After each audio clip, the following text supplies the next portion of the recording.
നമസ്കാരം. ഫുക്രിയിലേക്ക് സ്വാഗതം. അർഷ്ദീപ് സിംഗിന് ICC ഫൈൻ ചുമത്തിയിരിക്കുകയാണ്, പിഴ ചുമത്തിയിരിക്കുന്നു. 2020 വേൾഡ് കപ്പിൻ്റെ ഫൈനലിൽ മോശമായി പെരുമാറിയതിനാണ് പിഴ. എന്താണ് അയാൾ ചെയ്ത മോശം കാര്യം എന്നത് നമുക്കെല്ലാവർക്കും അറിയാം, നമ്മൾ കണ്ടതാണ്. ന്യൂസിലാൻഡ് ബാറ്റർ ഡാരിൽ മിച്ചലിനെ ഒരാവശ്യമില്ലാതെ ഒരു പന്തെടുത്ത് വിക്കറ്റിലേക്ക് എറിഞ്ഞതാണ്. പക്ഷേ വിക്കറ്റിലേക്ക് എറിഞ്ഞ് അത് ആ നേരത്തെ അതിൻ്റെ ഒരു ആവശ്യം ഉണ്ടായിരുന്നില്ല. അത് നേരെ എറിഞ്ഞ് വിക്കറ്റ് എവിടെയോ കിടക്കുന്നു, ഡാരിൽ മിച്ചൽ ഇപ്പുറത്ത് നിൽക്കുന്നു, ഡാരിൽ മിച്ചലിൻ്റെ നേരെ ദേഹത്ത് പോയി കൊണ്ടുപോകും ആ പന്ത്. ഒരാവശ്യമില്ലാത്തതാണ്. യഥാർത്ഥത്തിൽ ഇന്ത്യ എല്ലാ അർത്ഥത്തിലും ഉറപ്പായിട്ടും ജയിക്കുമെന്നും ഒരു സമ്മർദ്ദവും ഇല്ലാതെ നിൽക്കുന്ന സമയത്ത് ഒരു കാര്യവുമില്ലാതെ പന്തെടുത്ത് വലിച്ചെറിഞ്ഞ് ഒരു പ്ലെയർക്കെതിരെ ആ ഘട്ടത്തിൽ തന്നെ എല്ലാവർക്കും അത് വ്യക്തമായതാണ്. വളരെ മോശം ഒരു സ്വഭാവം. അത് കഴിഞ്ഞ ഒരു ഭയങ്കര അഹന്തയോടുകൂടി അർഷ്ദീപ് സിംഗ് തിരിച്ചു നടന്നു. ഇതിനിടയിൽ വളരെ തെറ്റ് ആണെന്ന് മനസ്സിലാക്കിയത് കൊണ്ടാണ് എന്തോ ക്യാപ്റ്റൻ സൂര്യകുമാർ യാദവ് വന്ന് ഡാരിൽ മിച്ചലിനോട് എന്തൊക്കെയോ സംസാരിക്കുന്നുണ്ടായിരുന്നു. അത് കോംപ്രമൈസിൻ്റെ ഭാഷയാണെന്ന് ആ ശരീരഭാഷയെന്ന് വ്യക്തമായിരുന്നു. പിന്നീട് അമ്പയർ ഇടപെടുന്നു. അമ്പയർ അർഷ്ദീപ് സിംഗിനോട് കാര്യമായി എന്തൊക്കെയോ സംസാരിക്കുന്നുണ്ടായിരുന്നു. ഇതെല്ലാം കഴിഞ്ഞ ഒടുക്കം ഓവറിൻ്റെ അവസാനം പന്ത് എറിഞ്ഞതിന് ശേഷമാണ് ഈ അമ്പയറിൻ്റെ ഇടപെടൽ കൊണ്ടൊക്കെ ആയിരിക്കാം അർഷ്ദീപും ഡാരിൽ മിച്ചലും തമ്മിൽ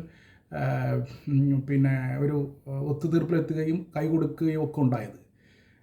ആ പന്ത് എറിഞ്ഞപ്പോൾ തന്നെ ദേഹത്ത് കൊണ്ടപ്പോൾ തന്നെ ഡാരിൽ മിച്ചൽ അതിശക്തമായി പ്രതികരിച്ചിരുന്നു. നമുക്കൊക്കെ അറിയാം ന്യൂസിലാൻഡ് കളിക്കാർ എത്ര മാന്യന്മാരാണെന്ന്. എല്ലാ കാലത്തും കഴിഞ്ഞ ഒരു 35 വർഷമായിട്ട് ക്രിക്കറ്റ് കളി കാണുന്ന ഞാൻ ഇതുപോലെ ജെന്റിൽമാൻമാരായിട്ടുള്ള ആളുകളെ കണ്ടിട്ടില്ല. അത്രമാത്രം ഗംഭീര മാന്യന്മാരായിട്ടുള്ള കളിക്കാരാണ് ന്യൂസിലാൻഡുകാർ. അവരൊരിക്കലും അനാവശ്യമായി പ്രതികരിക്കാറേ ഇല്ല. വായിൽ നമ്മൾ സാധാരണ മലയാളത്തിൽ പറയുമല്ലോ, വായിൽ കോലിട്ട് കുത്തിയാൽ പോലും പ്രതികരിക്കാത്തവരാണ് അവർക്ക് അത്രയും ആ സമയത്ത് ഒന്നാമത് ടീം ഡൗണാണ്. ആ നേരത്തെ ഒരു ആവശ്യമില്ലാതെ ഒരാൾ ഒരു പന്തെടുത്ത് എറിയുകയാണ്. അപ്പോൾ വളരെ രൂക്ഷമായിട്ട് പ്രതികരിച്ചു ഡാരിൽ മിച്ചൽ. അപ്പോഴും അർഷ്ദീപ് ഒന്നും മിണ്ടാതെ നടക്കലാണ്. അയാൾ അല്ലാത്തൊരു അഹന്തയാണ് അത് കാണിച്ചത്. അപ്പം പിന്നീടാണ് അമ്പയർ ഇടപെടുകയും ഓവറിൻ്റെ അവസാനം കൈ കൊടുക്കലൊക്കെ ഉണ്ടായത് അമ്പയറുടെ ഇടപെടലോട് കൂടിയാണ്. അപ്പോഴും അർഷ്ദീപിന് സ്വയം തിരിച്ചറിയാൻ കഴിഞ്ഞില്ല ഞാൻ ചെയ്തത് തെറ്റാണെന്ന്. എന്തായാലും ഇപ്പോൾ ICC അപ്പോഴേ അറിയാം എല്ലാവർക്കും ഇതിനെതിരെ ഫൈൻ ഉണ്ടാവും എന്നുള്ളത് ഉറപ്പായിരുന്നു. എന്തായാലും ഇപ്പോൾ ICC അർഷ്ദീപിൻ്റെ മാച്ച് ഫീയുടെ 15% പിഴ ചുമത്തിയിരിക്കുന്നു.